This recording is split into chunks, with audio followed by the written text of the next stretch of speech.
Hi judges, my name is Danielle Hill and I'm applying for GHP Arts. The reason I am so interested in art and why I care about it so much is because it changes the way I see the world. I see mundane things and I see how beautiful they are and how they could be made into art, whether it be by using everyday materials or everyday circumstances. I just enjoy making things that are mundane into beautiful. This piece of coconuts with an ocean background was a fun summer project I did over 2025. It's a mixed media piece and it's 34 centimeters by 27.5 centimeters.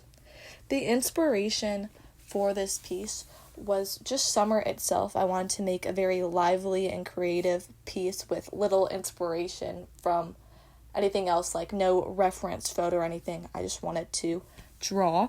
So my neighbor gave me a necklace and I disassembled it and used the beads on the coconuts as the black part to add shading.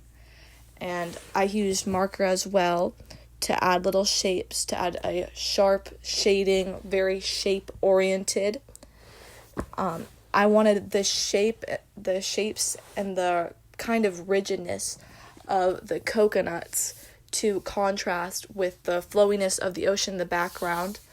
I drew a bunch of squiggling lines that go all across the page in all different directions to draw the viewer's eyes all over the page.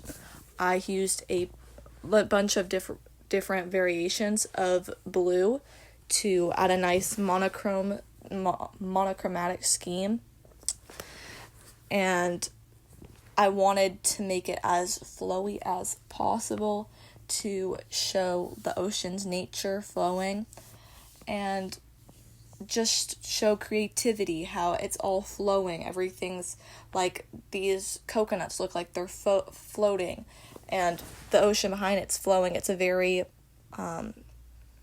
somewhat surrealist piece. Overall, I think it's a really balanced piece and I'm proud of it. My second piece I named Distorted Reality because it's about social media and how social media can distort and affect our view of reality.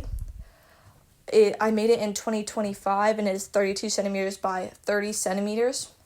The prompt for this piece that I got in the school assignment I got for this was now and how we view our generation and situation as a whole. And I think a very prevalent problem in all the world right now is social media and how it is taking over people's lives, and especially with young women who are comparing themselves to social media.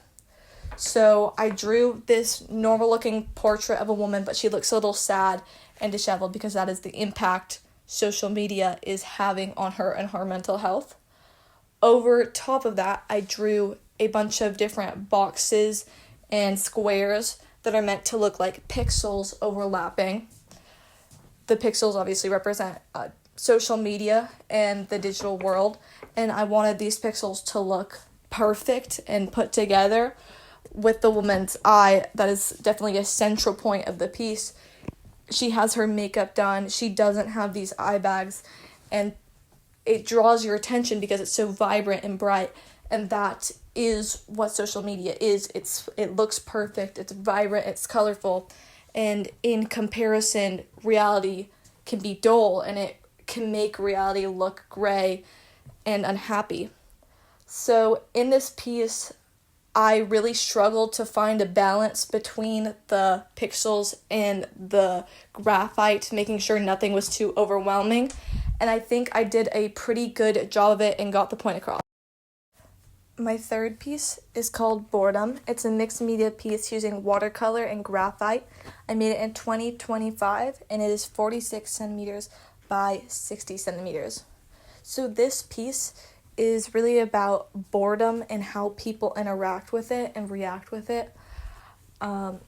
It's about escapism, which is why I drew this massive portal in the midst of a tree trunk with a bunch of roots. The portal represents escapism and everything people do to get out of their situation mentally and physically. And the tree represents what is natural and what is reality, and it is all graphite because the reality can also oftentimes seem very gray and harsh, while unreality, which in this case is the portal, is more appealing and more drawing you in.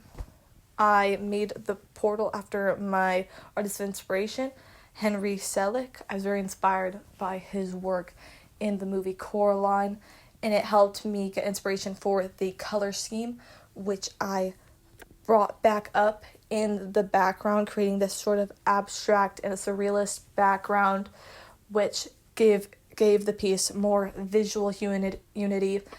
The contrast between the watercolor and the graphite was supposed to be sharp and a little jarring.